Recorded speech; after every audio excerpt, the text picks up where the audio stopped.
Dear colleagues, dear friends, dear members of Forvm Romanvm, I must say that I'm now very, very excited and very happy that we have so distinguished guests with us in our Forvm Romanvm, which is one of the oldest institutions of the modern time at the University of Belgrade. Now we are in our 47th year of the existence, and every Friday we have sessions, sometimes with lectures, sometimes with cheese and wine, but in any case we meet, we discuss, and we enjoy dulce cum utile.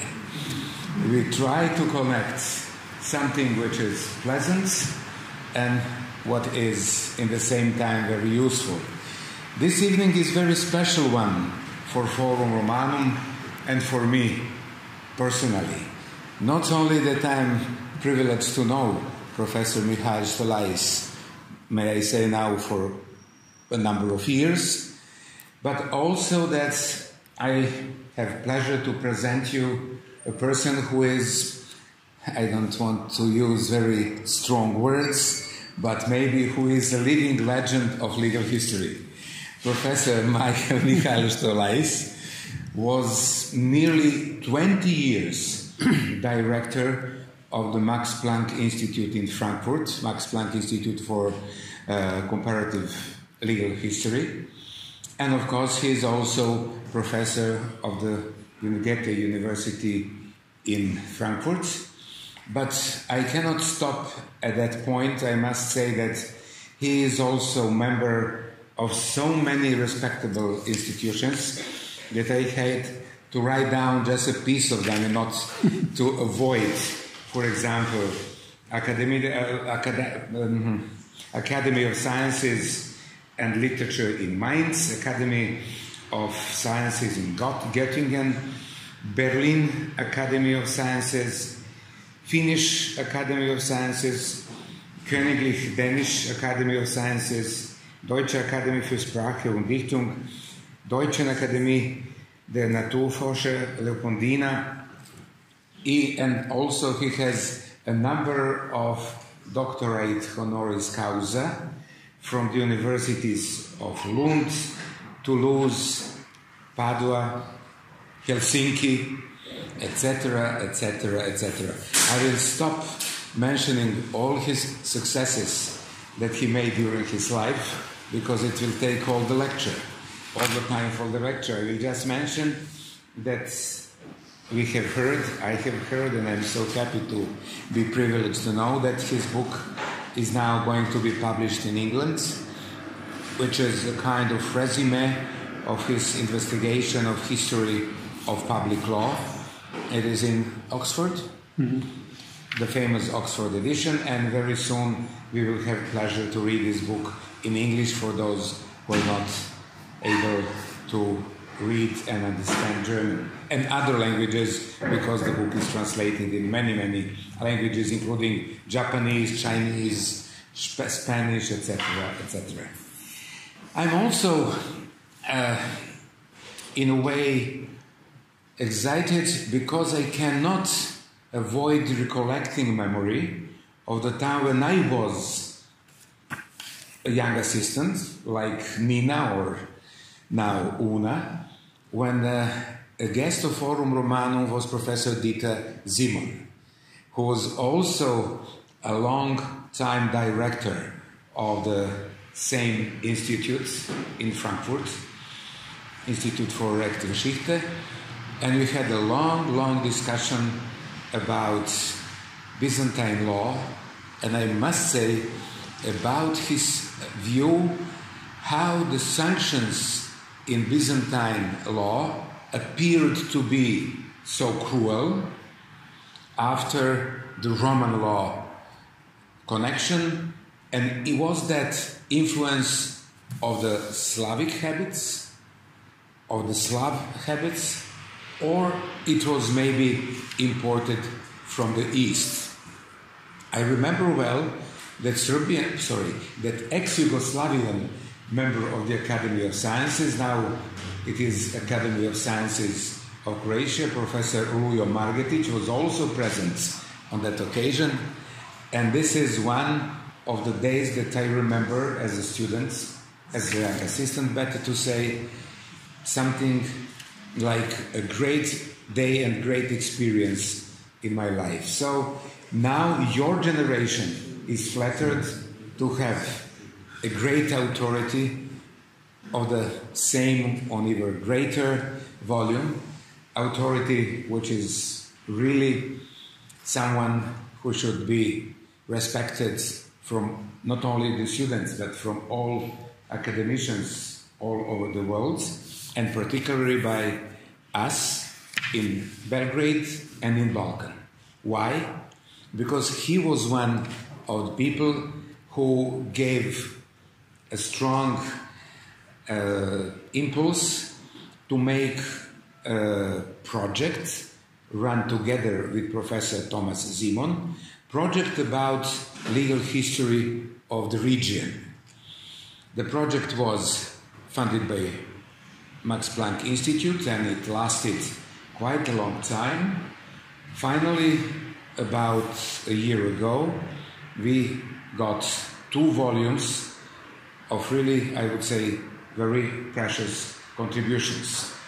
Some of our colleagues contributed in this book, but spiritus movens of all this project was, of course, our dear guest, Professor Michael Stolleis. I'm afraid to continue on because it will be really, I think, unclever to speak before Professor Michael Stolleis. Thank you so much for coming. Thank you. Made great, great honor for us.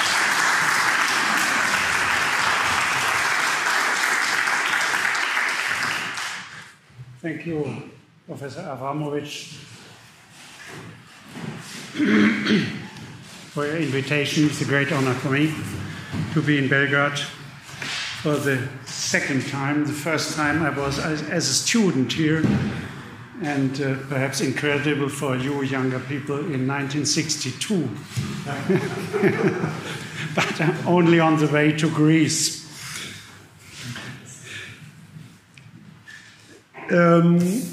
I will quote the correct title of my lecture. It's important.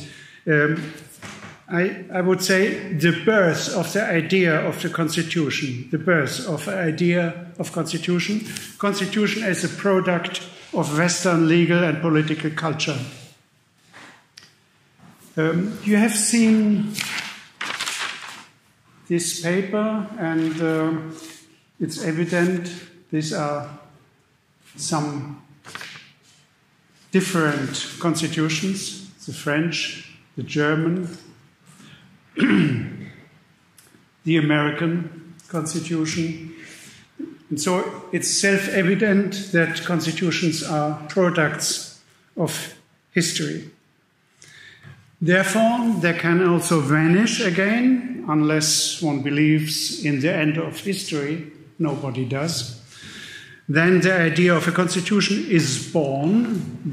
I quoted the title, The Birth of a Constitution. So the idea of a constitution is born. When? By whom? And finally, this birth process has to have taken place somewhere within the so-called Western legal and political culture. The first assertion claiming that constitutions are products of history seems trivial, but it is nonetheless the necessary starting point. This afternoon we visited the archive and we have seen a series of constitutions. So it was quite clear all these constitutions are products of history. And for an historian who is studying the formation and disappearance of constitutions, it's the natural working basis, so to say. For the dogmatist of constitutional law, however, it's also a warning against the belief that the text of the Constitution of one's own state be effective here and now is not necessarily the eternal document. A piece of law of higher rank, that is supported by the consent of today's actors. All of us are actors, citizens, politicians, judges, members of the press, broadcasting corporations, television networks, thus all who form an opinion about the Constitution translate this opinion into specific actions or just communicate it to others. In this respect, any constitution is finally a political basis document of a society. Although any constitution is also a historical document, the distance between its birth and today can be measured accurately. Finland, 18 years. United States, 230 years. China, 35 years. Germany, 68 years. And so on, and until the Constitution of the Republic of Serbia of 2006. Constitutions are aging. They are often altered or adapted. They are also changing in silence through changed practice, and in general through the change of their context. They are reinterpreted or are in parts gaining new meaning by judicial decisions of the constitutional courts. They are texts within social contexts. They flow within the stream of history. Thus, constitutions differ in their age. They grew older, just like humans, faster or slower. Sometimes due to inner, sometimes due to outer reasons. But they all are, despite their differences, emanations of an idea. Therefore, by asking about the birth of the idea of constitutions, we basically ask about a phantom. Ideas are constructs. They are, be it that what follow Plato or not, the actual archetypes, the deep distance to reality. In consequence, they are difficult to grasp. It's impossible to determine an idea's exact hour of birth, and it's almost always impossible to identify the head this idea has sprung from, came out from any intelligent person. Moreover, ideas of individuals are not getting relevant until they become public. Capture many people, turn into a political movement before they are finally put into practice. We have to imagine this process as the flowing of water. From a tiny spring grows a creek, a river, a stream, which is moving mountains. Finally, it's ending in the ocean of ideas which are universally accepted and taken for granted. I now leave aside these relativizing and constructivist comments and address myself to European history. Very generally, European history is telling us that the idea of a modern constitution was born in the 17th and 18th century, and that it has become historical reality in the late 18th century and in the 19th century. It's true. The European constitutional state has emerged as the historical response to absolutism. the revolutionaries asserted in a fiercely negative manner, I quote,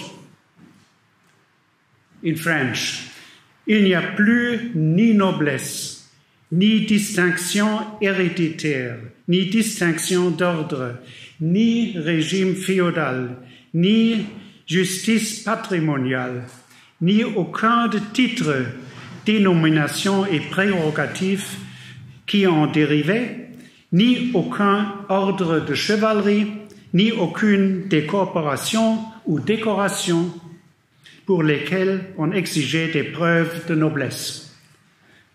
So, the regime feudal was supposed to disappear. One just has to look back on the notorious night session of August 1st in 1789 in France. Then the positive guarantees were following: equality and liberty, the long catalogue of natural and civil rights which now the people, the Third Estate, or in short, the nation in France, was supposed to manage and preserve. Also, the founding of the states of North America and the Constitution of the USA from 1787, in company with the amendment of 1791, responded indirectly to absolutism when they were expressing what they positively wanted to have: freedom of religion, speech, freedom of press, protection of intellectual property, freedom of assembly, personality rights, publicity of judicial proceedings, and so on. By the same token, this meant no oppression or worship, no censorship, no oppression of the will of the people, no arbitrary decisions in courts or by the administration. All these constitutions, enacted during one of the most eventful eras of world history, roughly between 1780 to 1850 and later, have been political and legal documents at once. They comprised political decisions which have been publicly declared and solemnly sworn to with the pathos of a new beginning.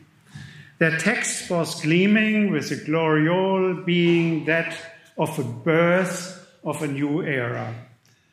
All constitutions, the American from 1787 and the French, as mentioned here in 1791, as well as the numerous European constitutions that were then on following year after year, have been enacted in the aftermath of political tremors. They sought to organize and secure the respective new state of affairs. To this end, two ways were pursued. On the one hand, this was the tight entrenchment of the Declaration of Human and Civil Rights in the constitutions, for which reason soon the proposition has become valid that, I quote, a constitution without human rights is not constitutional, a famous phrase. And on the other hand, by the means of institutional arrangements, we sought to replace the monolithic structures of absolutism by mutual checks and balances. Here, I can only name the notorious elements: separation of parliament, executive branch, and judiciary, bicameral system and state council, distance between monarch and government, independence of judges, power of the budget, a council of constituent states in federal states, and many more. Of course, all these innovations, which around 1800 coalesced to the broad stream of constitutionalism, have not really been all that new. In fact, they all had a long prologue that is dating back to the Middle Ages. In the 17th and 18th century, they have been discussed and pioneered along a broad front all over Europe under the term natural law, catalogues of the rights and duties of man in their relation to themselves, to their parents and fellow citizens, to body politic and God, have come into being. The rights of the citizen and of the human being became more and more preeminent. By looking back in history a bit further, we detect the colonial treaties with the mother country England in North America, virtually precursors of constitutions.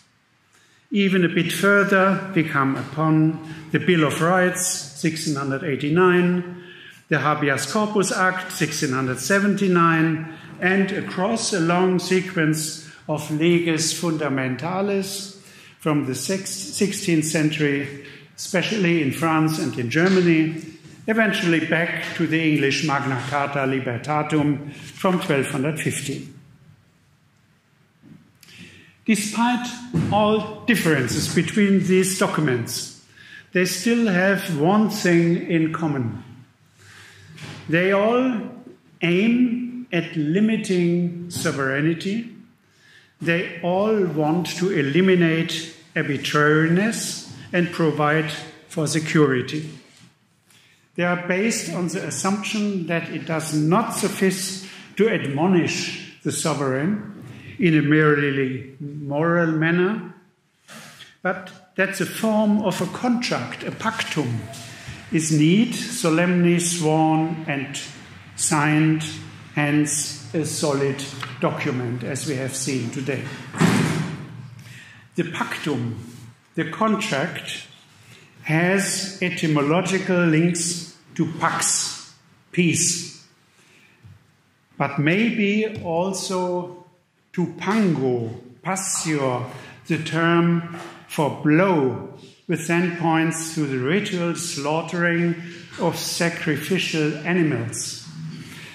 Peace treaties have been accompanied by the sacrifice of animals and maybe humans as well, from time to time, to invoke the blessings of the gods. By taking another big step back before the Magna Carta, we find ourselves amidst the European history of political thought, amidst Plato and Aristotle, Herodot and Thucydides, Cicero and Polybius, Augustine of Hippo, and the Saint Thomas Aquinas. It shall suffice to only recall these famous names. Their vast inventory of contemplations on what would be the ideal constitution has been made use in creative adaptations, later on by Marsilius of Padua in the 14th, Niccolò Machiavelli and Jean Bodin in the 16th century, by Thomas Hobbes and Samuel Pufendorf in the 17th, John Locke, Montesquieu, Rousseau and Kant in the 18th century. For the purpose of better illustration, I want to refer to Jean Bodin. In his work, The Traditional Linguistic Usage Transformed, the terms royaume and république or republic are slowly replaced by État, État. Les lois fondamentales, leges fundamentales, in German Grundgesetze, are taking the place of the older leges imperii, which must not be violated by the prince or king. These are particularly eminent and important laws. They are binding the monarch, while apart from them, he is exercising the potestas legislatoria, to give law to the people. To these laws, Budden counted the Catholic religion of the French king, very important in the 16th century, the sovereignty on the territory, Rex est imperator in territorio suo, the legal prohibition to sell the domain public, the proposition no tax without consent of the estate, and finally the limitation of the succession to the throne to males. That's a French speciality, that only male could sit on the throne. It soon became common to call such important propositions leges fundamentales or fundamental or basic laws. Such laws also existed in other states. In England, the Magna Carta, in Germany, the Golden Bull of 1356, the important rulings of the imperial diets, peace treaties, etc. Hence, unalterable laws have to be distinguished theoretically and practically from alterable laws. The unalterable laws are classed among the term constitutio, and in this sense, absolutist France from the time of the Ancien Regime had a constitution, just as Denmark with the Lex Regia from 1654, or the Republica, or better, aristocracies of Venice, Ragusa, and Genova. The same is in the old Swiss Confederation, the free imperial cities in Germany, and the hybrid constitution of Germany itself. The aristocratic, monarchistic constitution of Poland, in Spain, the constitution of Castile and Aragon, and all the other sovereignties in Europe, not forgetting the eldest elective monarchy, the Roman Church. In this sense, even Russia had a constitution which concentrated all power of command and legislation in the hand of the Tsar. Wherever the exercise of sovereignty was bound to rules, there was a constitution in place. To put it simply, the idea of a constitution has in fact evolved from the political legal milieu of early modern Europe since the 16th century.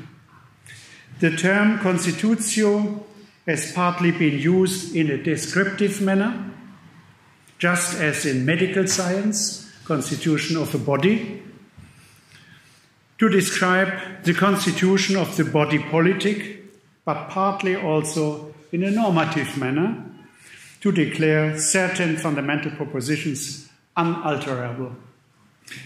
Their most important feature was, in particular during the time of absolutism, that even the monarch, who considered himself legibus solutus, that means absolutus, was supposed to be not to be exempt from these fundamental laws.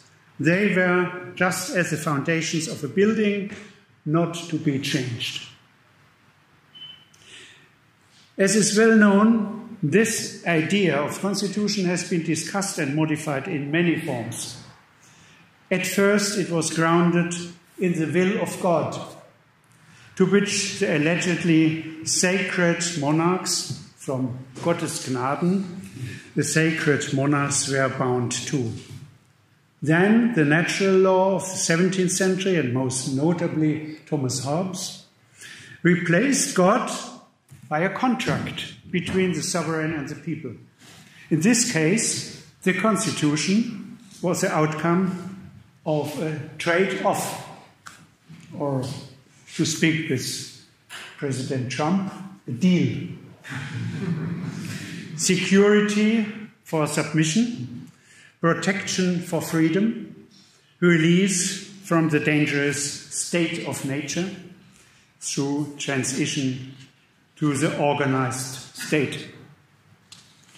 The idea of constitution was preserved and even grew stronger when the protective individual rights were brought more into focus. When John Locke accentuates in his second treatise of government from 1690 the rights of the individual, and among them most notably the property in chapter 5, and when he is developing a first theory of the legislative, executive and federative power of the commonwealths in chapter 12, then these are essential steps towards a future European idea of constitution. Just as important is John Locke's A Letter Concerning Tolerance, 1689, very convincing document advocating a limited freedom of admitting religious associations that fit into the framework of a constitution. Following this, the most important treatise of the 18th century is Montesquieu's De l'Esprit des Lois from 1748. Unfortunately, for the most part, reduced to the theory of separation of powers. Then Jean-Jacques Rousseau's Contrat Social, 1762, and Immanuel Kant's short treatise Perpetual Peace, Ewiger Frieden from 1795. Libraries have been filled about all these works. For the purpose of my lecture, it's impossible to discuss details. Still, I'm mentioning them to recall that the epoch when the idea of the European Constitution was born can be confined only roughly between 17th and 18th century. It begins with the fundamental division of this world on earth from the world beyond, or eternal world. Surprisingly, unlike contemporaries, Luther and Machiavelli agree in this point of the separation of this world and the eternal world. Machiavelli is exclusively focused on secular politics, and Luther is distinguishing in his doctrine of the two kingdoms, secular and religious matters, without, of course, himself being a theologian, expelling God from the political world. That's impossible for him, but the separation is clear. Then the process of formation of basic thoughts of a binding constitution, binding for sovereigns and binding for subjects, is stretching from the 16th to the 18th century and is evermore being enriched, in particular in the age of Enlightenment. And in the end, there is the American Constitution from 1787 and the first French from 1791, and many others followed in Europe, North and South America, in Africa, in Asia. And in Europe, certain politically motivated, so to say, waves of constitutions can be identified. The first wave, 1810 to until 1820, the early constitutions. Then, after the revolution in Paris, 1830, then 1848-49, all over Europe, then 1918 and 19, 1945 following, and the breakdown of the conflict between West and East in the years 1990 following. They confirm the rule that new constitutions are nearly without exception following on wars, crises, and revolutions. They reorganize the political system and constitute the foundation, lex fundamentalis, for the future.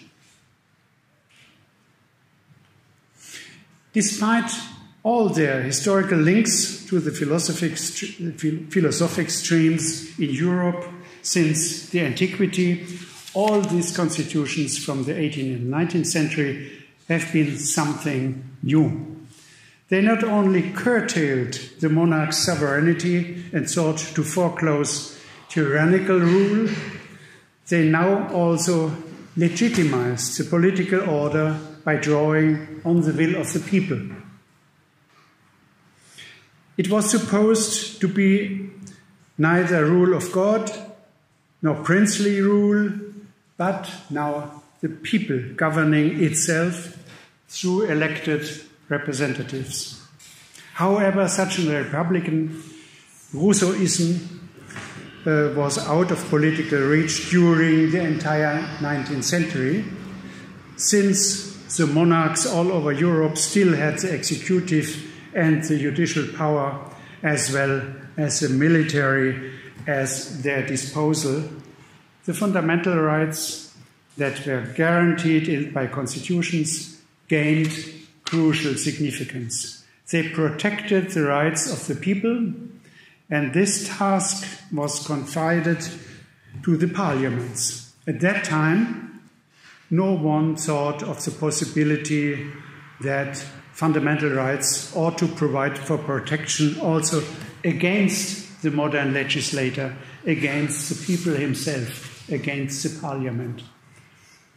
Only when the specific dualism of the 19th century monarchies dissolved in republican forms of government, the question emerged whether fundamental rights were still necessary at all, or whether they might also in the future be a necessary protective element for individuals and minorities. The so-called father of the German Constitution of 1919, Hugo Preuss, he was deeply convinced that fundamental rights against the parliament of the people are useless. And it took time, several months, to convince him that fundamental rights for the individuals are really necessary. And in this changing from the constitutional monarchy to the republican forms, the problems of the dictatorship of the majority in the parliament seemed to become dangerous. From this time on, democratic constitutions all over the world also contain human and civil rights, fundamental rights, and are sometimes poorly, sometimes more vigorously guarded by constitutional courts. Today, such constitutional courts, which have now become, provided that they are independent, the true guardians of the Constitution, famous expression of the 20s, the guardians of the Constitution, they exist in many states. Needless to say, it's difficult to reconcile theory of democracy with the possibility to externally revise, correct, or even declare laws null and void, which have been adopted by elected parliaments. That's an unsolved theoretical difficulty. But this model has proven its worth in practice. It's fulfilling a certain educational task with view to the political process by making political parties and their politicians take into account that their project and compromises might as well fail. In so doing, the respect for the document to which the nation has solemnly sworn is growing, because now it's no longer only a museum document like the older constitutions, but a living constitution with tangible effects on the entire legal system. Also, it remains an instrument of threat in the hand of the opposition in the parliament.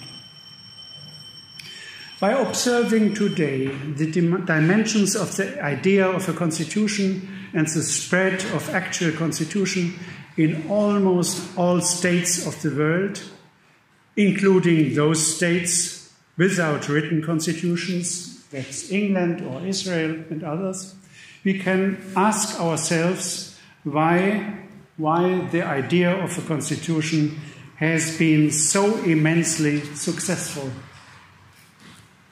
Why is it so attractive? Why is no dictator or tyrant willing to go without a constitution? Why do states that have changed their political framework fundamentally still hang on their old constitutions? Constitutions legitimize political power as far and as long this power can successfully argue it stays within the boundaries of the Constitution. Even dictators who have come into power either by coup d'etat or by elections and who now seek to overcome the limitation of their term in office are mindful of first altering the Constitution. The last case is China. Recent examples is Russia, Turkey, Iran, the Caucasian region, and so on. Legality in the enhanced form of constitutionality is a premium on the possession of factual power. Declaring a law constitutional is a seal of quality. In this way, the Constitution is becoming a highly respected, even a sacred text, by which everyone has to be guided. Also in Germany, first signs for such a sacralization of the basic law have already been noticed. Thus, it can be argued that the Constitution holds today the highest rank within the respective secular state, because the place where God has once been situated has become vacant. Hence, constitutions reach beyond their simply legitimizing function for the state and society into metaphysical realms. This is the reason why they are attractive for all states of the world. Constitutions are, just as oracles in the past times, expected to give the answer of the ultimate questions. When is life beginning? And when is it ending? Are we allowed to sort out embryos carrying signs of bad health when performing artificial insemination? When is a tough interrogation of a suspect individual crossing the line of torture? When is public exercise of religion crossing the line to commerce? How to distinguish cults or sects from religions? Highly tricky question. When is a legitimate public assembly mutating into an illegitimate rebellion? Which are the limits of freedom of expression, of academic freedom, of freedom of the arts? To all these questions, constitutions give the answers today, But needless to say, not the silent documents answer themselves. It's impossible. They are artfully interpreted, and this interpretation has in turn to be legitimized, and this is a weak point, legitimizing the constitutional courts. Apparently, modern secularized society are hungry for answers to such fundamental questions. But since the gods and the old oracles remain silent, and since we neither have professional haruspices or fortune tellers, the judges of constitutional courts have to take their place. Someone has to answer when God is keeping silent. Thank you.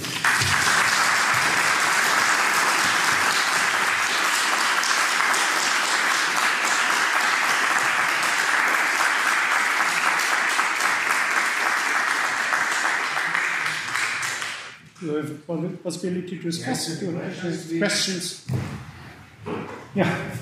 Good evening, my name is Johann, and I would like to ask you, how do you perceive the Dragos, and maybe consider it the very first constitution in the world, which constituted the one and only monastic state of Mount Athos, and that Dragos is dating from the 1972 year AD.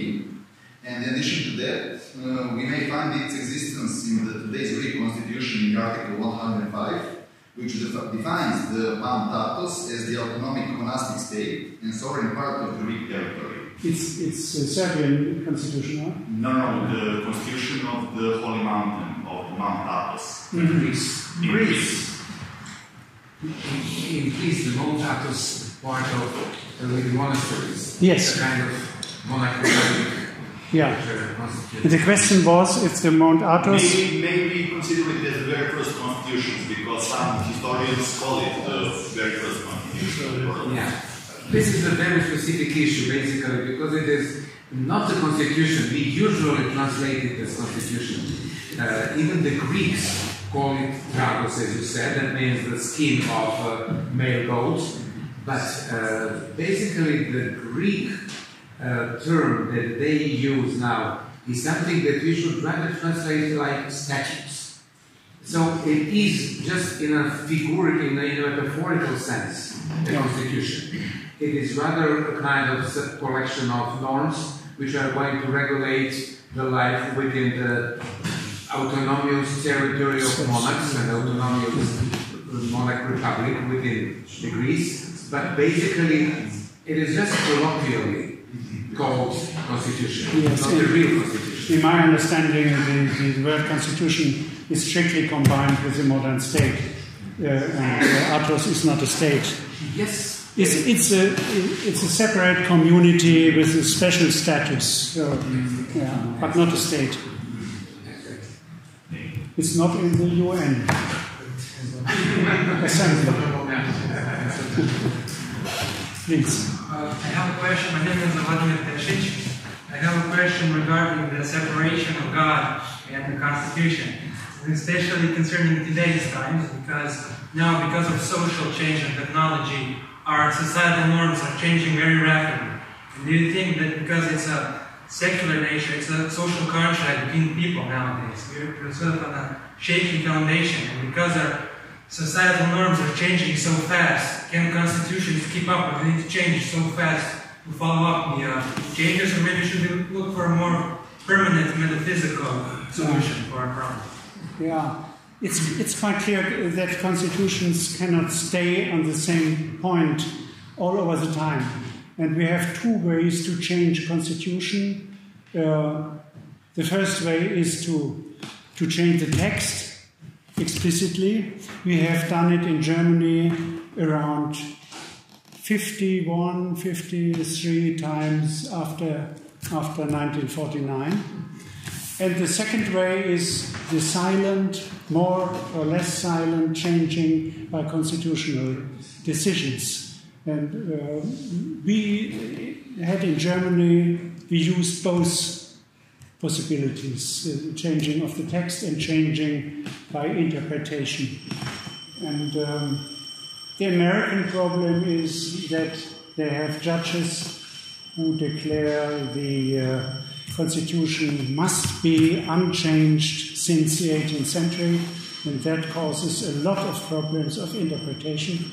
And it's not realistic, this position, but the famous judge, Frank. no, he died now.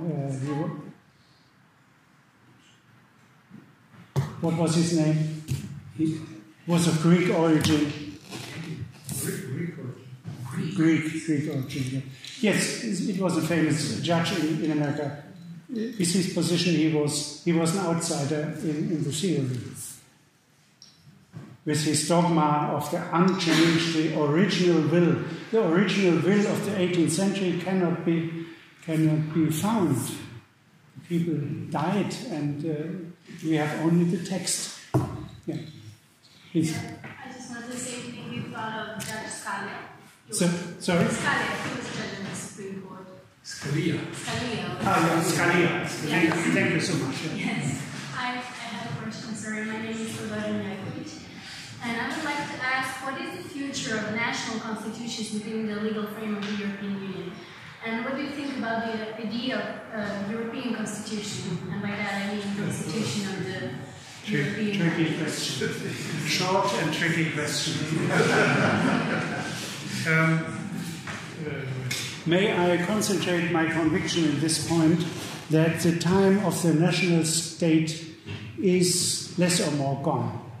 It's a product of the 19th and early 20th century, and the globalization all over the world will cause diminishing of the national state and the national constitutions.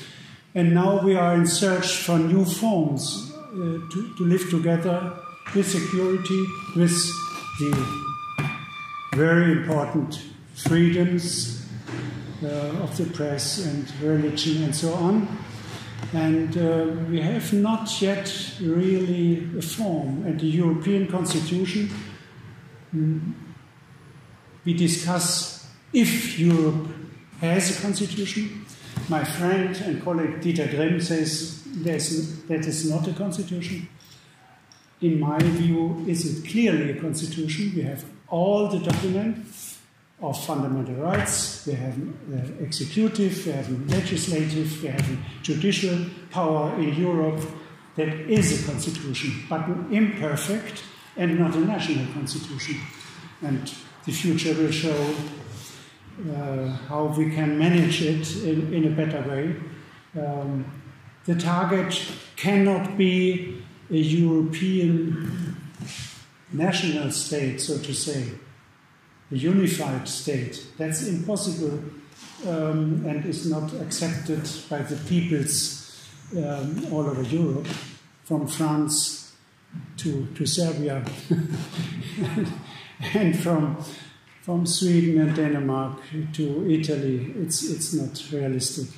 But we will find a form and a constitutional form to unify Europe under the principle of subsidiarity, so necessary as it is necessary. No. But it's not a question for an historian. I'm not a politician. Oh, please. Considering the Constitution is most important aspect is to prevent human oppression, to prevent him from making crimes, to sacrifice himself for greater good. And I ask you, what do you think in the future of Europe will happen, considering that I believe that a man cannot love a constitution, he can love God, he can love the nation. And how can we expect if some dangerous situation arises, a war? How many people would say, I will not do a crime because a constitution forbids me, and how many of them would say, I won't do it because, or I will do it because my nation or my God tells me to do it? And what they ask you is, what do you think will win? A culture of cult, religion, a nation, or a culture of constitution? Because the constitution often I would prefer a culture of constitution and not a culture of nations. We have the experience of the horrible experience of the 20th century of massacres all over Europe. It's not necessary to explain what I mean. Caused by nationalistic thinking, and unfortunately in the moment we see a renaissance of national thinking in Eastern Europe, in Turkey, also in America, in Finland, also in Germany, all over the Western and Eastern world. There is a renaissance of national thinking. From my generation, Europe unified, not complete as a state, but unified in the questions of defense, in the questions of civil rights, in the question of social equality, was the only thinkable option after the war. But now, your generation, long born after the war, without the experience how horrible conflicts can be, but in Serbia, you know, also We had one in 1999. You know it, yes. But in Western Europe, it's nearly forgotten. It's nearly forgotten. It was so far away.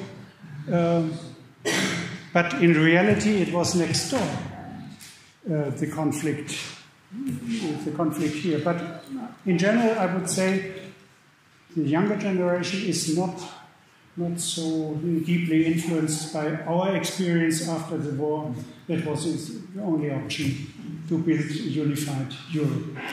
Not only from the economic side, that was a starting point, but in the long run, we hoped to have a great Europe without any war. Yeah. It's hard to transport experiences from one generation to another. Perhaps nearly impossible. If you have children, you know, you can explain many times things they won't accept it. It's my experience.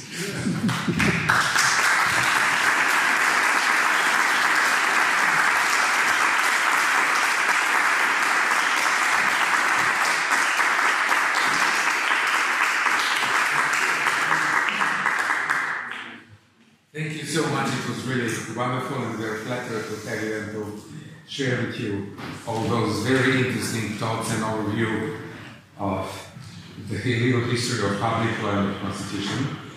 I'm also very grateful to Nina Christian, who made such a nice announcement of your lecture with fragments of different constitutions, and she just got the points in preparing your presentation. But I will use also this opportunity to greet our colleague Vlada Simic from Ljubljana, Professor of Legal History, and of course our old friend Professor Marko Petrek from Zagreb, who gave a lecture only about 2 months ago here in December. That's right. We are going to have tomorrow a nice small conference on on legal history of 19th century mainly. And that's why I'm just wanting to share the timing. We are going to start at 10 o'clock, and if someone is free or all welcome to join us, we expect that it will last altogether about 3 hours. I'm very grateful that our dear colleagues, first of all Professor Stolleis, then Professor Thomas Simon, of course Vladimir Simic, now I must say our youngest colleague here in this team, Marko Petrek, joined us, and of course some other colleagues from other universities will also be part of the story tomorrow. Of course, you are invited in Forvm Romanvm, as always, to continue speaking and maybe have some small talk with our guests, and we will see what is the next For the next Friday, we have? We have two things for the next week. We have two book presentations, one on Tuesday night at 8 o'clock and one in our regular term on Friday. The one on Tuesday is a historical book, part history, part fiction about the early Middle Ages. And the one on Friday is a book about great lawyer speeches. Thank you so much.